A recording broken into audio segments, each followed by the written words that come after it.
What is your Titan nightmare? This is mine, and also this, and this, but we will get to it. Welcome everyone, and thank you for joining me today. So, did you like this chapter? I really loved it, and it's probably one of the best we had lately. Great developments, and one hell of a fight. Good luck with that, Mappa Studio. The amount of CGI for that battle is going to be off the charts.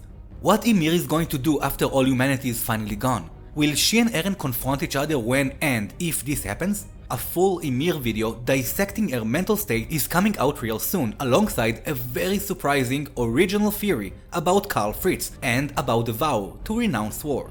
Both videos will come out before the next chapter, so if you are new here, don't forget to subscribe and also enable all notifications to not miss any of my upcoming videos. Like always, I have so many interesting things to talk about today, and as always, I want to hear your opinions about a lot of things, so make sure to watch this entire video and comment.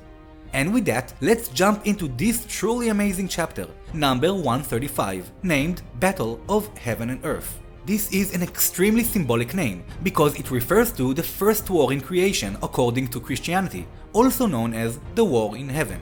The War in Heaven was a grand conflict between angels. It began when humanity was created. God commanded all of his angels to bow down before men, and everyone did, all but one. The Archangel Lucifer. He believed he should be the new leader of heaven and rebelled against his father, and this didn't end so well for him. So Ymir did free the pigs. She wasn't blamed for no reason, and the first and probably one of the most important things in this chapter are those opening panels. Ymir watching the pigs, and on our timeline, she's watching our friends land on giant Eren. Why are those panels so important? Because I believe it shows us how Ymir doesn't see the difference between pigs and the rest of humanity. That actually makes sense, because for a godlike being there shouldn't be any difference between lesser life forms. For a creature that powerful, all living beings should look equally insignificant, no other than a regular human being that steps on an ant and just carries out with his day. It doesn't make him a bad person, it is simply insignificant to him. If we go ahead with this logic, then Ymir is probably disappointed, angry, or confused from the fact that they do not accept the freedom she once gave them. For Ymir, the scouts are ungrateful pigs, just like the rest of humanity and the original pigs that she once freed, and also got her into a really huge mess. But of course, the pigs back then did nothing to do with that. They are just pigs after all. Just like our heroes are not to blame for trying to save humanity from a much higher and stronger power. For me, everything she does in this chapter is simply her not understanding why they are being ungrateful after she offered them freedom. I don't believe she is evil, but I do believe she is driven out of emotions that she probably doesn't even understand, and we should not forget that she may look like a young child, but in reality, she is far from being one. In reality, she is an ancient creature that we do not know its full extent of powers yet. Also important, take notice that Ymir has a shadow, meaning she is actually there. Also, for the first time since the gate, we see her touch something, so I guess this is how she controls the founder and does all this cool Titan magic. Moving on, Zeke wasn't in his Titan, exactly like we talked about in my previous video. I talked about Eren and Zeke being connected to one another inside the huge Titan, and it seems that is the case, both using the Warhammer Titan to disguise their location. I believe Zeke is currently in the same position Armin will be in very soon. Next, we have Armin accepting the fact that he needs to blow up this entire place. We get an expected reaction from Mikasa, but apparently Armin thinks it won't kill Eren, just expose his location. Armin remembers Commander Erwin's words, and in order to change anything, he will need to throw away his hopes to reunite with Eren. But then, a sneak Titan attack. Armin is in trouble. And great! First tentacle scene in Attack on Titan. We nearly made it through to the end without seeing one of those. The tentacles enter his mouth, probably to get into the nape without killing the person, and Armin watches Ymir as she controls everything. When I said before that Zeke is in the same position as Armin, this is what I meant. I think he is in the same situation, only hidden inside Eren's Titan. I also need to say that there is a certain theory going around claiming Zeke is dead. I personally having trouble believing that, but do tell me your opinions. Do you believe he died off screen like that? Tell me in the comments. Moving on. Welcome to the Titan Zoo. The scout witnessed a bunch of titans forming behind them. Back on Fort Salta, we see Unyan Kupon with Annie's father. It seems he survived the crash, but he hit his head really hard. I actually thought the plane would be in much worse condition. Reiner's mom prays for her son's safety as she watches the events from the distance. In the control tower, the Marleyans look hopeless. They decide to man the last 3 cannons. They can't just sit and do nothing. They also wonder why the scouts are fighting and for what reason. This shows us that humanity might still have a chance for some kind of peace, if there's even humanity left after all of this. I bet those 3 cannons will come into some effect in the next chapter. And now, action time. Ymir does her thing and a bunch of titans appears from Eren's titan. Reiner gets attacked and manages to stop 2, with a 3rd one attacking him from behind. A great save from Mikasa, Jean and Connie. Our friends see the titans are still coming. Armin's colossal titan hasn't appeared yet, so the group believes that Armin is probably not hurt. The scouts start planning their attack, but wait, these are not regular pure and stupid titans. These titans can actually plan attacks, and not just charge like berserkers. Pieck informs everyone that she knows what those titans are, the titans of past times. And I do wonder how Pieck knows so much about them. But anyway, we can finally see more powers from the founding titan. Being able to produce past titan and control them like that is absolutely an amazing power. And look at these glorious designs. I want to see them animated so much. In the front, we have a previous Warhammer, an armor that looks like the Thing from the Fantastic Four, and Alligator Titan, I think. In the back, we see another female and 2 more that looks like the Attack Titan and Warhammer. In the far back, we have one that looks like a Lashan from the Witcher series and 2 more unidentified ones. We can finally see a lot of animal features around. As Falco said, there were different versions of the Beast Titan in the past.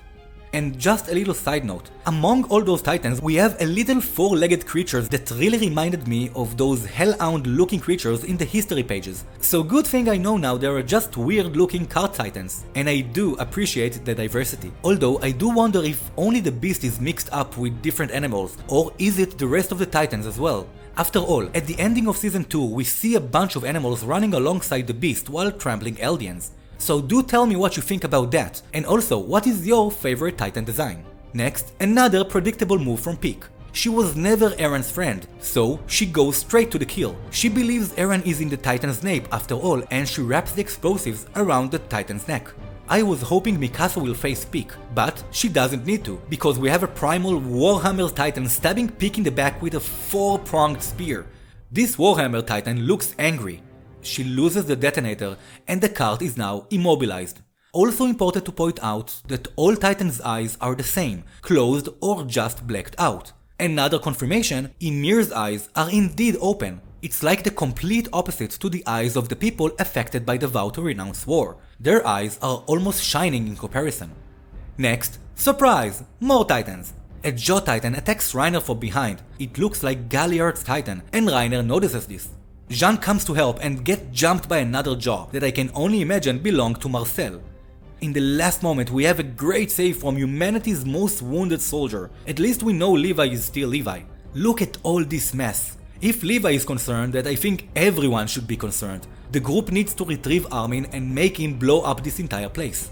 Another amazing save. Connie manages to save Reiner, who is extremely concerned about Pieck still hanging around. While the scouts search for Armin, we go to him inside the Titan. Armin feels like he's fading away.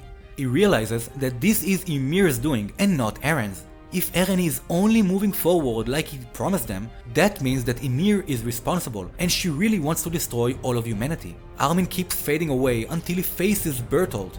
Bertolt's eyes are closed and he is tearing from his right eye. That is exactly the same as the colossal Titan Armin saw after he inherited the power.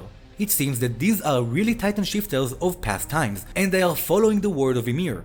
And considering Bertolt looking very sad, I bet they don't really control themselves or their actions. For generations, Ymir bowed before the shifters, producing Titans at will and feeling like a slave. And now it is literally backwards. Now Ymir is controlling and using their powers just like they did to her for so long.